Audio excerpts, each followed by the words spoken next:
여러분, 혹시 요즘 세상 돌아가는 모습을 보면서 가슴 한구석이 서늘해진 적 없으신가요? 바르게 사는 건 답답한 사람 취급을 받고, 오히려 죄를 짓고 선을 넘는 건 쿨하고 유행을 앞서가는 것처럼 포장되는 시대. 우리는 지금 악을 선하다 부르고 선을 악하다고 우기는 기막힌 세대에 살고 있습니다. 하지만 여기서 가장 뼈아픈 비극은 무엇인지 아십니까? 수많은 믿음의 사람들조차 이 거대한 거짓말의 파도에 휩쓸려 자신이 어디로 떠내려가는지도 모른 채 살아가고 있다는 사실입니다. 하나님은 이사야서 5장 20절을 통해 피를 토하는 심정으로 경고하셨습니다. 악을 선하다 하며 선을 악하다 하는 자들에게 화가 있을진저. 여기서 말씀하시는 화가 있을 것이다 라는 표현은 그저 지나가는 으름장이 아닙니다. 우리를 지으신 창조주 아버지의 단호하고도 애끓는 직접적인 경고입니다. 오늘 저는 이 세상이 어떻게 진짜 가치를 교묘하게 뒤집어 놓았는지, 그리고 얼마나 많은 그리스도인들이 자신도 모르는 사이에 하나님이 그토록 가증하게 여기시는 것들에 박수를 치고 있는지 그 씁쓸한 민낯을 보여드리려고 합니다. 마음 단단히 먹으시길 바랍니다. 이 메시지는 세상의 입맛에 맞춘 달콤하고 정치적인 위로가 아닙니다. 하지만 여러분의 영혼을 살려낼 성경의 진짜 진리입니다. 첫 번째, 결혼 전까지 순결을 지키는 일입니다. 세상은 이제 순결을 비웃습니다. 혼전 순결이라는 단어는 어느새 낡아빠진 유물처럼 여겨지고 오히려 흠이나 부끄러운 일이 되어버렸죠. 하나님 앞에서 몸과 마음을 깨끗하게 지키며 기다리기로 결단한 청년들은 마치 세상 물정 모르는 바보처럼 조롱의 대상이 됩니다. 세상은 우리에게 끊임없이 속삭입니다. 성적인 관계는 그저 육체적인 쾌락일 뿐이라고, 아무 책임도 따르지 않는 가벼운 게임이라고 말이죠. 정절과 신뢰는 결혼식장 문을 열고 들어간 뒤에나 지키면 되는 거라고 우리를 속입니다. 하지만 여러분, 이것 하나만은 분명히 기억하십시오. 세상이 순결을 비웃을 때 그들은 단순히 어떤 도덕적 관념을 비웃는 게 아닙니다. 그 순결을 아름답게 창조하시고 제정하신 하나님을 정면으로 조롱하고 있는 것입니다. 하나님은 가장 친밀한 부부의 연합을 유행 따라 입고 버리는 옷처럼 가볍게 만들지 않으셨습니다. 그것은 너무나도 거룩하고 신비로운 영역입니다. 데살로니가전서 4장 3절과 5절을 보면 주님은 분명히 말씀하십니다. 하나님의 뜻은 우리의 거룩함이며 음란을 버리고 거룩함과 존귀함으로 자기 몸을 다스릴 줄 알아야 한다고요. 이 말씀은 유통기한이 지난 옛날 이야기가 아닙니다. 지금도 살아서 숨쉬는 생명의 법입니다. 세상의 풍속이 바뀌었다고 해서 예수님의 마음까지 바뀐 것은 결코 아닙니다. 결혼을 위해 자신을 지키는 것은 답답한 억압이 아닙니다. 그것은 순종입니다. 연약해서가 아닙니다. 뼈를 깎는 자기 통제력이자 강인함입니다. 순결을 지킨다고 해서 여러분이 이상한 사람이 되는 게 아닙니다. 여러분은 구별된 사람, 다르게 사는 사람일 뿐입니다. 원래 수치심을 잃어버린 세상은 다르게 사는 거룩한 사람을 볼 때마다 뼛속 깊이 불편함을 느끼기 마련이니까요. 두 번째, 훈육이 있는 자녀 양육입니다. 오늘날 우리 사회는 이른바 존중하는 육아라는 그럴듯한 포장지 아래 아이의 잘못을 바로잡는 것을 마치 큰 죄악처럼 만들어버렸습니다. 아이에게 단호하고 엄격하게 말하면 트라우마를 심어주는 것이고, 안 된다고 단호한 한계를 정해주면 정서적 학대이며 굳은 의지로 훈육하는 것은 곧 폭력이라고 몰아갑니다. 우리는 아이를 사랑한다는 것은 곧 아이가 원하는 대로 다 내버려 두는 것이라는 아주 위험하고 치명적인 거짓말에 속고 있습니다. 사실 그것은 아이의 영혼을 사지로 몰아넣는 일인데도 말이죠. 부모들은 남들의 시선과 정죄가 두려워 바른 훈육을 포기했고, 그 결과 아이들은 어른을 공경할 줄 모르고 삶의 선을 모르며 무엇보다 하나님을 두려워하지 않는 세대로 자라나고 있습니다. 여러분, 문제는 훈육 그 자체가 아닙니다. 훈육이 완전히 사라져버린 그 텅 빈 자리가 문제인 것입니다. 바른 꾸짖음이 없는 가정은 결국 방황과 반항의 독버섯이 자라나는 비옥한 토양이 되고 맙니다. 잠언 13장 24절에서 하나님은 아주 명확하게 말씀하십니다. 매를 아끼는 자는 그의 자식을 미워하는 것이고 자식을 사랑하는 자는 근실이 징계한다고요. 히브리서 12장 6절도 우리에게 상기시켜 줍니다. 주님께서는 사랑하시는 자를 징계하시고 그가 기뻐 받으시는 아들마다 채찍질 하신다고 말입니다. 생각해 보십시오. 완벽하신 하나님조차 당신의 자녀들을 사랑하시기에 징계하시는데 하물며 흠 많고 연약한 인간인 우리가 아이의 영혼을 바로잡는 일을 왜 두려워해야 합니까? 사랑이 듬뿍 담긴 훈육은 아이의 영혼을 파괴하지 않습니다. 오히려 단단하게 세워줍니다. 상처를 주는 것이 아니라 골문 곳을 치유하는 일입니다. 아이를 밀어내는 것이 아니라 세상을 바르게 살아갈 지혜를 가르치는 것입니다. 우리가 훈육을 멈추는 바로 그날, 우리는 땅의 권위도 하늘의 권위도 전혀 인정하지 않는 길 잃은 세대를 길러내게 될 것입니다. 여기까지 제 이야기를 듣고 계신다면 이건 결코 우연이 아닙니다. 지금 하나님께서 당신의 마음을 강하게 두드리고 계신 것입니다. 부디 믿음의 민낯 채널을 구독해 주시고 댓글에 이렇게 적어 주십시오. 세상이 나를 거절할지라도 나는 하나님을 기쁘시게 하는 삶을 선택하겠습니다. 세 번째, 술과 담배를 멀리하는 것입니다. 요즘 세상에서 맨정신으로 맑게 살아간다는 건 마치 사회적인 큰 죄를 짓는 것처럼 여겨집니다. 회식 자리에서 술잔을 거절하면 융통성 없고 꽉 막힌 사람으로 낙인 찍히고 담배를 피우지 않으면 인생의 낭만을 모르는 불쌍한 사람이라고 놀림을 받죠. 하지만 여러분, 진짜 잃어버리는 것은 나쁜 습관을 거절하는 데서 오는 게 아닙니다. 진짜 무서운 상실은 바로 나 자신을 통제할 능력을 잃어버리는 데 있습니다. 세상은 사람의 영혼을 파괴하는 것들을 교묘하게 미화합니다.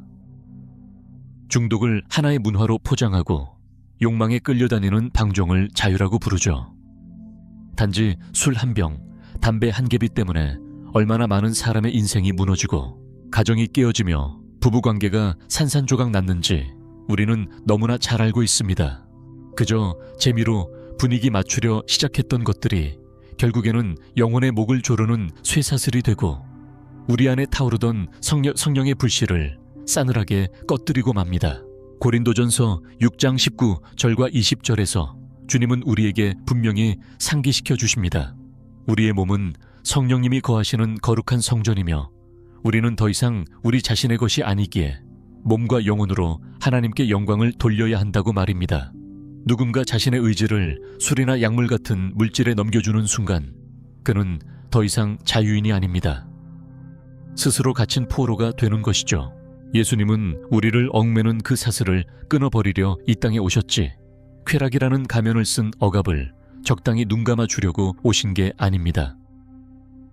당신을 통제하고 억누르는 것 안에는 그 어떤 자유도 없습니다. 하나님과의 깊은 교제를 파괴하는 것 안에는 그 어떤 기쁨도 존재할 수 없습니다. 술과 담배를 단호하게 거절하는 것, 그것은 당신이 재미없는 사람이라는 뜻이 아닙니다. 당신이 지혜로운 사람이라는 뜻입니다. 그리고 무엇보다 하나님께 철저히 순종하는 사람이라는 가장 아름다운 증거입니다. 네 번째, 합법적인 결혼의 맹세를 맺는 일입니다. 오늘날 결혼이라는 제도는 온갖 조롱거리로 전락해 버렸습니다. 사회는 결혼을 숨막히는 감옥이나 굳이 할 필요 없는 낡은 허례 허식쯤으로 취급합니다. 그러면서 얽매이지 않고 자유롭게 살아본다는 명목 아래 아무런 책임도 지지 않는 동거를 적극적으로 부추기죠. 하지만 그들이 말하는 그 화려한 자유의 이면을 가만히 들여다보십시오. 거기에는 책임을 지는 것에 대한 깊은 두려움이 숨어 있습니다. 수많은 사람들이 혹시라도 안 맞으면 어떡하지 하는 마음으로 마치 언제든 빠져나갈 비상구를 만들어 놓은 계약서처럼 사랑을 대합니다. 그래서 결혼 대신 위태로운 동거를 선택하죠.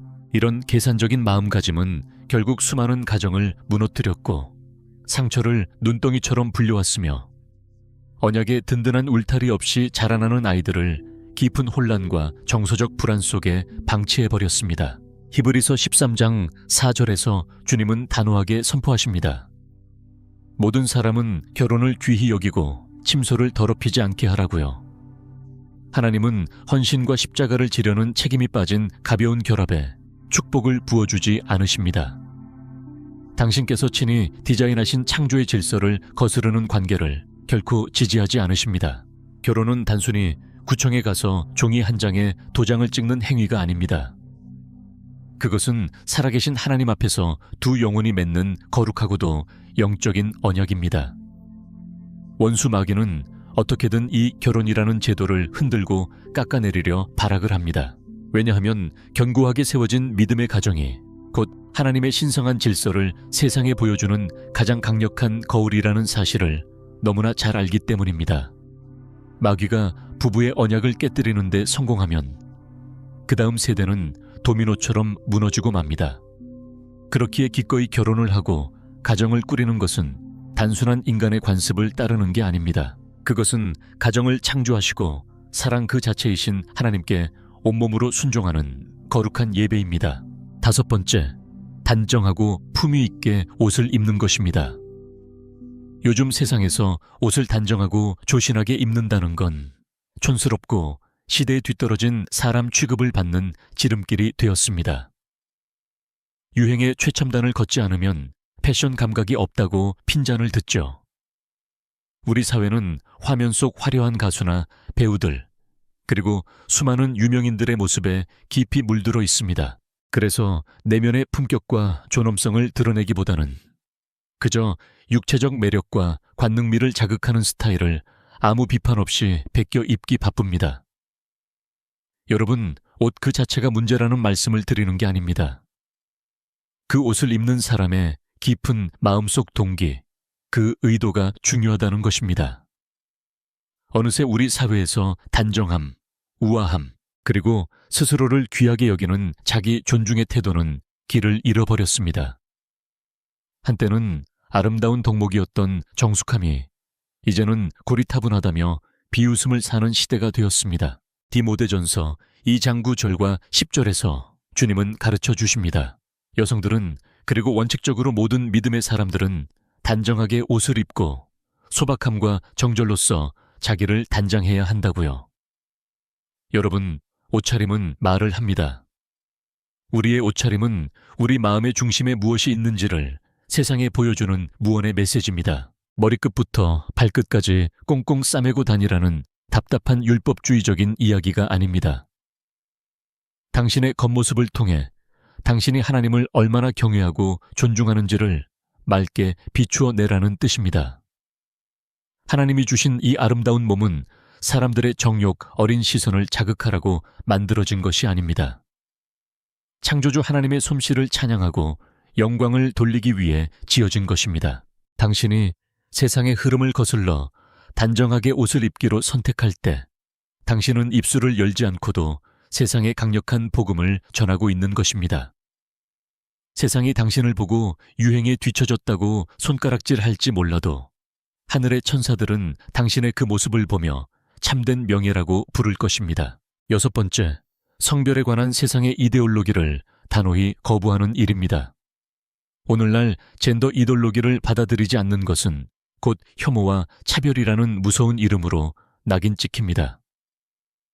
이 사회는 누군가를 진심으로 사랑하고 품어주는 것과 그 사람의 죄를 옳다고 인정해 주는 것을 완전히 헷갈리고 있습니다. 학교 교실에서, 그리고 우리가 매일 들여다보는 소셜미디어에서는 끊임없이 이런 사상을 강요합니다. 성별은 타고나는 게 아니라 스스로 자유롭게 선택하는 정체성이라고요. 그리고 만약 당신이 이 새로운 흐름을 받아들이지 않으면 순식간에 꽉 막힌 광신도나 종교에 미친 사람으로 몰았습니다. 하지만 여러분, 세상이 아무리 그럴싸한 말로 포장하고 화장을 덧칠해도 진리는 결코 변하지 않습니다. 하나님은 당신의 디자인에 결코 실수하시는 분이 아닙니다. 하나님은 남자와 여자를 창조하셨습니다. 서로 다르지만 완벽하게 서로를 채워주는 보완적인 존재로 거룩하고 신성한 목적을 담아 빚어내셨습니다.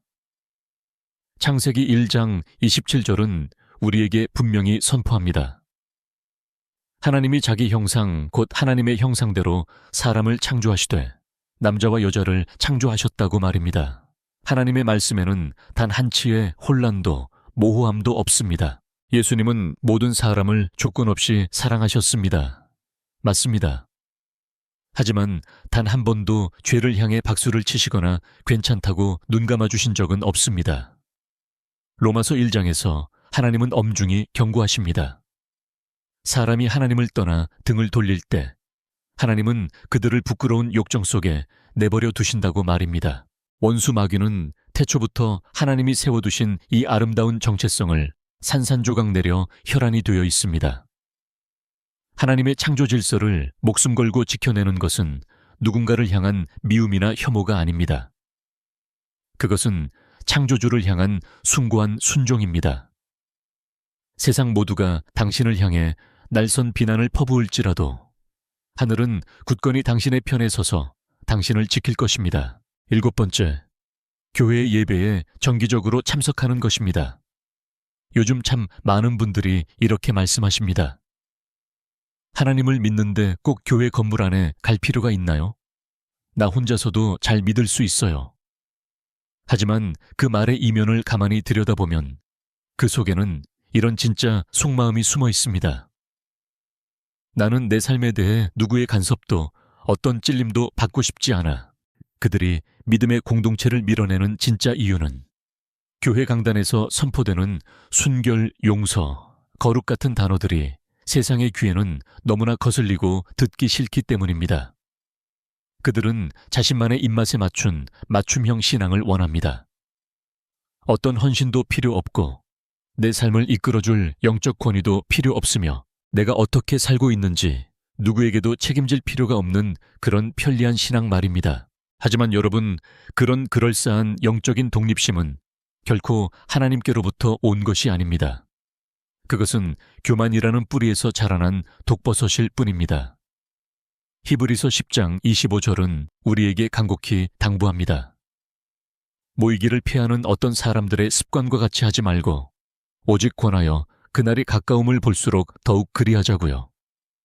구원자이신 예수님조차도 친히 성전에 올라가셨고 공동체 안에서 무리들과 함께 가르치셨습니다. 교회는 사람들을 올가매고 조종하는 곳이 아닙니다. 교회는 상처 입은 영혼들이 모여 하나님의 손길로 다듬어지는 영적 대장간이며 피 흘리는 상처를 싸매는 병원이고 우리의 연약한 믿음을 강철처럼 단련하는 훈련장입니다. 마귀는 너무나 잘 알고 있습니다. 당신을 그리스도의 몸된 공동체에서 홀로 떨어뜨려 놓기만 하면 당신을 무너뜨리는 건 식은 죽 먹기라는 것을요. 그래서 원수는 어떻게든 교회를 욕하고 성도들의 모임을 공격하는 것입니다. 성도들이 함께 모여 뜨겁게 예배할 때 그곳에서 성도의 가슴속 불꽃이 맹렬하게 타오른다는 걸 마귀가 가장 두려워하기 때문입니다. 8번째, 나쁜 영향력으로부터 과감히 멀어지는 것입니다. 오늘날 여러분이 영적으로 좋지 않은 자리나 무리에서 빠져나오겠다고 결단하면 사람들은 대뜸 당신을 향해 꽉 막힌 사람이라느니 유별난 종교인이라느니 하며 비아냥거릴 것입니다. 하지만 진실은 이렇습니다. 겉보기에 아무런 해가 없어 보이는 것들이 실제로는 우리의 영혼을 서서히 병들게 한다는 것입니다. 나쁜 친구들은 우리의 좋은 습관을 망가뜨릴 뿐만 아니라 뜨거웠던 믿음의 심장마저 차갑게 식어버리게 만듭니다. 처음에는 하나님과 동행하며 기쁨으로 걷던 수많은 사람들이 어느새 은근슬쩍 죄의 길로 유혹하는 사람들에 둘러싸여 지내다가 결국에는 자신도 모르는 사이에 그들과 똑같은 모습으로 전락해버리는 것을 우리는 얼마나 자주 목격합니까? 세상의 모든 친구가 다 좋은 영향력을 주는 것은 아닙니다. 우리에게 건네지는 모든 초대가 다 하나님이 허락하신 것은 더더욱 아닙니다. 고린도전서 15장 33. 절은 아주 명확하게 경고합니다. 속지 말라. 악한 동무들은 선한 행실을 더럽히나니. 그리고 마태복음 5장 30절에서 예수님은 심지어 이렇게까지 말씀하셨습니다. 만일 내 오른손이 너로 죄를 짓게 하거든 찍어내버리라고 말입니다. 이 말씀이 무슨 뜻입니까? 만약 당신을 주님으로부터 멀어지게 잡아끄는 사람이나 환경이 있다면 뒤도 돌아보지 말고 그 관계를 끊어내라는 단호한 영적 결단의 촉구입니다. 이것은 당신이 남들보다 더 거룩하고 잘났다고 교만을 떠는 것이 아닙니다. 하나님께서 당신의 심령 속에 심어주신 그 귀한 은혜의 씨앗을 지켜내기 위한 처절한 보호 본능입니다. 거룩함은 결코 타협할 수 있는 성질의 것이 아닙니다. 설령 그것이 끈끈한 우정이라는 이름으로 다가온다 할지라도 말입니다. 9번째, 안식일을 거룩하게 지키는 것입니다. 요즘 세상에서 주의를 온전히 지킨다는 이야기를 하면 다들 고리타분하다거나 굳이 그럴 필요까지 있냐며 지루해합니다. 많은 사람들이 하나님께 시간을 떼어드리는 것을 일종의 시간 낭비라고 생각합니다. 눈앞에 쌓인 업무와 세상의 책임들이 훨씬 더 중요하고 시급하다고 굳게 믿죠. 사회는 우리를 향해 채찍질합니다. 단 1분. 1초도 하여 두루. 쓰지 말고 생산해내라. 소비해라. 즐겨라. 가만히 쉬는 것은 무능한 게으름뱅이들이나 하는 짓이라고 몰아붙입니다.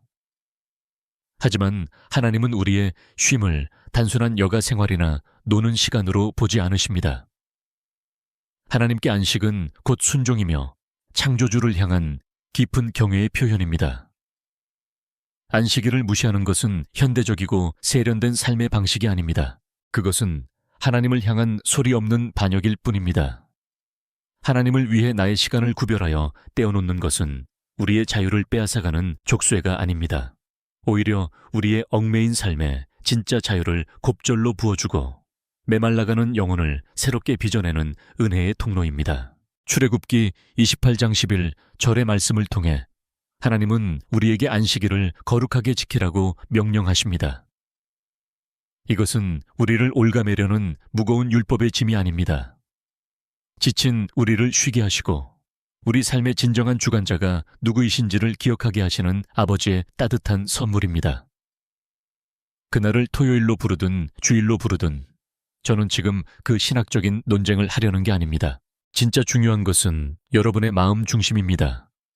오직 하나님 한 분만을 위해 온전히 시간을 구별해 드리겠다는 그 간절한 의도 말입니다. 예수님께서도 친히 가르쳐 주셨습니다. 안식일은 꽉 막힌 규칙을 맹목적으로 지키라고 있는 것이 아니라 하나님을 높여드리고 우리의 상처 입은 영혼을 회복시키기 위해 존재하는 것이라고요. 주님과 함께 시간을 보내는 것은 억지로 견뎌야 하는 의무가 아닙니다. 그것은 자녀된 자만이 누릴 수 있는 가슴 벅찬 특권입니다. 세상이 아무리 비효율적이라고 비웃어도 온 마음을 다해 그 시간을 주님께 드리는 사람은 이 세상이 결코 줄 수 없는 참된 안식과 하늘의 신령한 복을 누리게 될 것입니다. 여러분, 우리는 지금 진리를 미워하는 자들에게는 진리가 곧 혐오처럼 들리는 참으로 기막힌 시대를 살아가고 있습니다. 하지만 세상이 아무리 요동쳐도 우리 하나님은 결코 변하지 않으십니다. 수천 년 전 하나님께서 죄라고 명확히 못 박으셨던 것은 오늘 이 최첨단의 시대에도 여전히 죄입니다. 국회에서 얼마나 많은 법안이 통과되든 세상에 얼마나 새롭고 화려한 유행이 생겨나든 사람들이 얼마나 그럴듯한 변명거리를 지어내든 그것은 전혀 중요하지 않습니다. 하나님의 말씀은 영원히 요동치지 않고 굳건하게 서 있습니다. 그러니 여러분, 제발 속지 마십시오. 하늘이 가증하게 여기며 정죄하는 것들에 동조하며 박수치지 마십시오. 그리고 하늘이 기뻐하며 인정하는 것들을 세상 앞에 지켜내는 일을 결코 부끄러워하지 마십시오. 이사야 5장 20절에서 하나님은 너무나도 선명하게 말씀하셨습니다. 악을 선하다 하며 선을 악하다 하는 자들에게 화가 있을진저. 이 애타는 경고는 수천 년이 지난 오늘날에도 여전히 우리의 심장을 찌르는 살아있는 말씀입니다. 이제는 사물을 그 진짜 이름으로 똑바로 불러야 할 때입니다. 온 세상이 당신을 향해 미련하다고 손가락질할지라도 진리의 길을 묵묵히 걸어가야 할 때입니다. 오늘 이 찔림의 메시지가 당신의 굳어있던 영혼을 흔들어 깨웠다면 주저하지 말고 이 영상을 주변에 나누어 주십시오. 누군가는 현대성이라는 화려한 가면을 쓴 이 치명적인 거짓말에서 시급히 깨어나야만 합니다. 그리고 아직 구독하지 않으셨다면 지금 바로 믿음의 민낯 채널을 구독해 주십시오. 여러분의 영혼을 흔들어 깨우고 세상과 타협하는 마음을 직면하게 하며 무엇보다 여러분을 십자가의 진짜 진리, 앞으로 한 걸음 더 가까이 이끌어줄 생명의 메시지를 계속해서 전해드리겠습니다.